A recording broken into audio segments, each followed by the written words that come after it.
Happy Sunday morning. It is a beautiful day here in North Carolina. A little chilly. It was about 30 degrees this morning when I woke up. So it was like, oh dear, it's kind of chilly. But it's warming up a little bit here. It's probably up to about 45, 47 maybe. But it's really nice and very pretty out. And I want to thank you for joining me today. And on this beautiful day, you know, the word says, praise the Lord. And the Bible says, bless the Lord, O my soul, and all that is within me, and bless his holy name. And forget not all his benefits. And have you ever thought about what those benefits are? You know, you read a little further in that scripture. Good morning, Miss Kathy. Nice to see you this morning online. Praise the Lord. I can't see you, but I can see you. Praise God. Good morning, Miss Donna. Good morning. Think about his benefits. He forgives all of our iniquities. He heals all of our diseases. He redeems our life from destruction. He crowns us with steadfast love and mercy and satisfies us with good so that our youth is renewed as the eagles. I don't know about you, but I need my youth renewed as the eagles. Amen. Every day. Praise God. Amen. So we're going to bless the Lord, all our souls. Praise God. Amen. Well, it's cold everywhere, or chilly everywhere anyway. Amen. I'm glad there's no clouds in the sky here. And I'm glad there's, because otherwise it might be raining and snowing a little bit because of the cool that we have. Amen. Praise the Lord. Thank you again for joining. Praise God. It's good to have you online. I appreciate you tuning in this morning. Amen. It's always nice to know if the signal's going through. I appreciate you letting me know that you're watching. Praise God. I just want to encourage you today that if you're in that space between experiencing tribulations and the expectation of the hope for deliverance, don't be discouraged. Be encouraged. Be strengthened in the spirit of the Lord. Amen. Be encouraged. Don't throw in the towel. You know, Satan's going to come and he's going to try to discourage you. He's going to try to steal your faith. He's going to try to steal all the word that's been planted in you. Amen. But God has a different plan, and I'm glad for that. And one of my favorite scriptures here recently has been Psalms 27 in verse 13, and it says, "What would have become of me had I not believed that I would see the Lord's goodness in the land of the living." You know, God is good. Good morning, Mr. Hogan, Miss Barnes, and Mr. Jim Cole. Good to see you all as well online. Thank you for joining in this morning. Amen. It's good. God is doing some good things. Amen. He's going to do good things for you. He's going to meet all your need, whether it's spirit, soul, and body, according to his riches in glory by Christ Jesus. Hallelujah. Amen. Hebrews 12:3 says, "For consider him who endured such hostility from sinners against himself, lest you become weary and discouraged in your souls."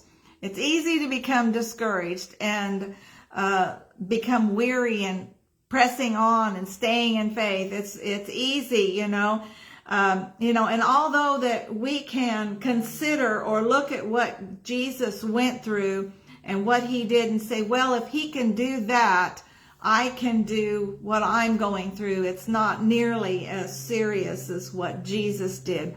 But, you know, I believe we can also say, if we look at that scripture, we can also say, because of what Jesus went through, because of what he did and for us, we can endure. Amen. Amen. So we're more than overcomers through Christ. Amen. Well, I'm going to get started this morning. I thank you again for watching, praise God, and tuning in this morning. Praise God. I know some of you are getting ready to go to church in just a short time. I'm going to pray. Let's pray as we get started. Father, thank you for your word. Thank you, Lord. I thank you. I thank you. I thank you, Father. I thank you that your word never fails and that you are always with us and that you never forsake us or leave us. Thank you, Father, for encouraging us, strengthening us. Thank you for empowering us to make a difference in our life and in others' lives. Thank you, Father, for showing us, leading us by the Holy Spirit, guiding us by the Spirit, giving us the wisdom and the knowledge and the understanding of your word to know how to walk in these days and how to be strong in these days and how to be faithful in these days. Thank you, Lord. We just give you all the praise and the glory in the mighty name of Jesus. Amen. You know, it has come to my attention that some people have recently said, you know, why haven't I seen the fruit of my faith? Why isn't something happening? What's going on? You know, I'm standing in faith. I'm pressing in there. I'm confessing all the right things. I'm doing all the right things. What's happening? Why isn't something changing in my life? And sometimes it can seem like that when we're going along and we're pressing in. But let's look at what the word says. And I want to go, and some of my favorite scriptures are in Mark in chapter 4. And this is where Jesus was by the sea. It's talking in chapter 4. He's by the sea and he's entered a boat and he taught a great multitude in parables. And then when he had finished all of these things, he says to them, "Let him who has ears hear." And I always thought that was a very interesting statement that he said, "Let him who have ears hear," because we all have ears, but what is he really saying? I think I've looked it up, and one expositor said he was saying, learn in order to change your life and endeavor to put into practice, not just listening for the curiosity or obligation. And sometimes we do that. We go to church out of obligation and we sit through a service out of obligation and we listen. Or maybe we're curious about, well, the pastor said he was going to preach on this and that next Sunday, so I'm going to go because I want to hear what he has to say. So I encourage you to study more of Mark chapter 4 and read more of that. But what I want to touch on today is chapter 4 and verse 14. And I'm going to read from the Living Bible. And this is going to be pretty short. I'm not going to stay on very long. Jesus is explaining now the parable that he just spoke on to the multitude, to his disciples. They've come to him. They've asked him, you know, what does this mean? What do you mean? And so he says in verse 14, he says, the farmer I talk about is one who brings God's message to others, trying to plant good seed within their lives. Verse 15, the hard pathway where some of the seed fell represents the hard hearts and some of those who hear God's message. So what he's saying is, and most of all of you know, the ground represents our hearts. And, you know, when you think about what the heart means in the Bible, I mean, because we all think, well, the heart, well, that's what beats and that's where life comes from and that's what keeps me alive. And well, yes, and also in the spiritual sense, the heart is considered the seat of life and strength also.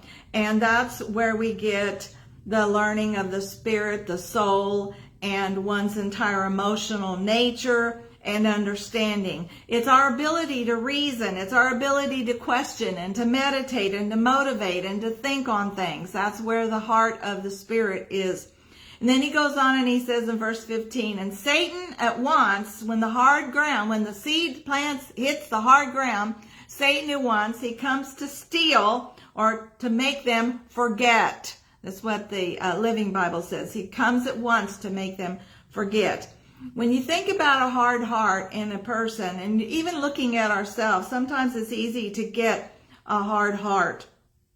In order for the word to work, it has to sink into our spirits, into our heart. It has to in order to produce that kind of harvest that we're wanting. So if we get an attitude when we go to church and we hear what the Word of God, what the pastor is saying or the minister is saying, listen to it, and he says, well, I already heard that. I heard that, years ago. I don't have to listen to that again. Or maybe we say in our hearts, well, that just really doesn't apply to me. I'm not like that. And maybe we just don't understand what he's trying to say. We just can't get it. And, because there's so many things going on in our lives and so many things in the world that's happening that we just don't understand. What are they trying to say? As well as we often have bitterness, unforgiveness. We have hurt feelings or frustrations going on in our own hearts and our own lives with things that have happened in them, with other people that have tried to usurp that into our lives. And so we're dealing with that. So therefore, what that does, it causes our heart to become hard, and then the word cannot enter in. And then that's when the enemy comes, the devil comes to steal your joy, steal what word was planted. So then the next time you're in a situation, you can't remember what on earth was said or preached. Amen? So it's really good that we watch out. Do we have a hard heart? Then he goes on into verse 16, and we're talking from Mark 4. For those of you who just joined online, we're looking at Mark 4, and I'm right now in verse 16. The rocky soil represents the hearts of those who hear the message with joy. That's a rocky. They hear the message. They're so glad. Oh yes, I'm so glad I heard that. But in verse 17 it says, but like young plants in such soil, their roots don't go very deep. And though at first they get along just fine, but as soon as the heat comes, as soon as persecution comes, as soon as problems or trials or troubles come, they wilt away. Now, a person with a rocky soil, like if you have a rocky soil in your heart, is firstly, what they're excited about the word. They're so excited. But what happens is this person is shallow. There's just a shallow Christian. They're a superficial Christian. They're not really following. They're not living the life day by day, moment by moment. They are so consumed with worldly things, the latest fad. They're so consumed with how they look or what their friends have or what they can get or what status that they have. What is their social status? They're so consumed with that they seek that first instead of God. That there's so many things in the way. These things get so much in the way that they don't have room for the Word of God to grow and be planted and to sprout in their life. So when the hardships come, when situations happen, maybe they lose their job, they've lost some finances, maybe a friend got mad at them, anger comes. When those things happen, hardships come of any kind, then what happens is the Word is not there because they haven't allowed it to sprout, to grow, because all these other things have taken the place of the Word of God.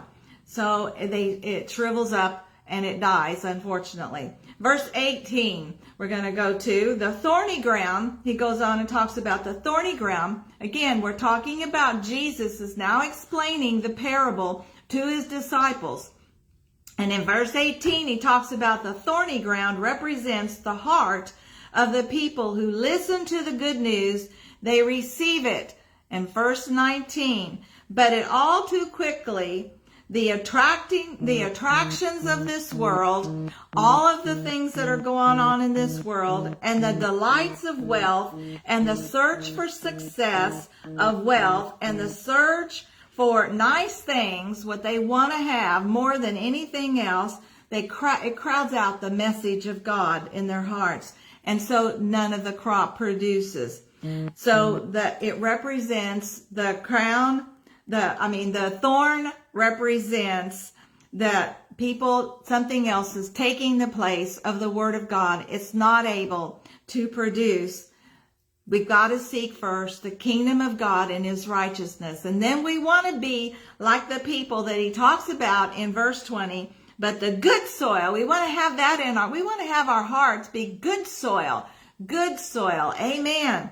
represents the hearts of those who truly accept God's message, produce a plentiful harvest for God, 30, 60, or 100-fold, and as much as was planted in their hearts. Now, Pastor Michael did a teaching some time back in regards to the 30, 60, 100-fold return. And one of the things, and this scripture just really emphasizes that and kind of confirms what he was teaching. Each person decides how much word is going to be planted and what they're going to allow, and what kind of return will determine the harvest in their life. We can decide whether we're receiving 30-fold, 60-fold, or 100-fold. And and there, even those people that are in service to God, you'll have people that are 30-fold givers. They'll come and they'll be there like every second Tuesday of the month, or every second Sunday of the month at church. They're not 100-fold givers. They are only 30-fold. But we can't be mad at them. You can't get frustrated at them. You can't get upset with them. Well, I give 100%, or I give more than that. Why aren't they giving more? Can't do that. Got to have grace with them, because their faith isn't where yours is. Pray for them. Believe God for them. Let them see the light of the gospel and get to be that 100-fold person. You know what? The real problem really lies in being a 100-fold Christian and having thorns or stones or a hard heart, is valuing the Word of God. What is the Word of God worth to you or in your life? Because sometimes we can become unfeeling and unresponsive if it's just based on whatever our heart is. If we've got unforgiveness in there, if we've got strife in our hearts, if we've got certain things that are causing us frustration or anger, we need to get rid of that. Amen? Amen. We can't be consumed with past hurts. We can't be consumed with the past unforgiveness and we can't even be consumed with the problems of the world. Or we can't be, desire great material things. Does God want us to be blessed? Yes, He does. And He wants to bless us. But that can't be the consumption of what everything is what we live for. We need to live for the kingdom of God. Can't just go to church out of obligation. We need to continually see the fruit of our faith. And to do that, we need to check our ground. Check what's in our ground. What's there? If there are stones, plow them out. Get rid of them. If there's thorns, plow it out. Get rid of it. Pull them up. Get rid of them. Repent. Change your thoughts. Forgive those people. Let it go, because you're not hurting anybody but yourself. I know over the years, Pastor Michael and I have had a lot of things that have happened to us that have been very hurtful. And people, they don't know what they're doing. They just don't know what they're doing. They don't have the Spirit of God leading them, and that if they're being hurtful, they don't have the Spirit of God showing them what they need to do to be different. And so they may do things, say things that might hurt you. So forgive them. Let it go. Let God work in their lives. Let Him minister life to them and bring them out of that situation. Got to guard your heart. Guard it. You've got to, because the Bible says out of the heart flow the issues of life. We can always tell what's in our heart by what's coming out of our mouth. If we're talking about somebody and the unforgiveness and how they hurt us, if that's all that's on our mind, if that's all that's on our thoughts and in our heart, then it's going to be coming out here. So we need to watch. Proverbs, I'm going to end with these few things. Proverbs 4 verse 20 says, "My son, pay attention to my words. Open your ears to what I say." 21, "Do not lose sight of these things. Keep them within your heart, because they are life to those who find them, and they heal the whole body." See, the Word of God brings healing. It'll heal your heart. If you have a broken heart, it's going to heal it. If you have things going on in your life, it's going to heal that. It's going to heal your body from sickness, disease. When we harbor bitterness and harbor anger, it'll cause sickness to develop in our lives. Get rid of that right away. Repent. Ask God to forgive you and forgive those other people. Walk in the healed part of let the word heal your body. Amen. Guard your heart more than anything else, because the source of life flows from it. And verse 24 says, remove dishonesty from your mouth. Quit talking things that don't belong there. Out of the mouth can't proceed goodness and evil. You can only say, one or the other. That's what's going to produce in your life. Amen. Put deceptive speech far away from your lips. God is always looking on our heart, not the outward appearance. Amen. Praise God. He knows what's in our heart already. Can't hide it from him. He already knows. So be honest with yourself. Search your heart. Find out what's there, and then get it lined up with the Word of God. So it'll ensure fruitful faith. Amen. Praise the Lord. And that's placing value on the Word and remembering. I want you to remember this.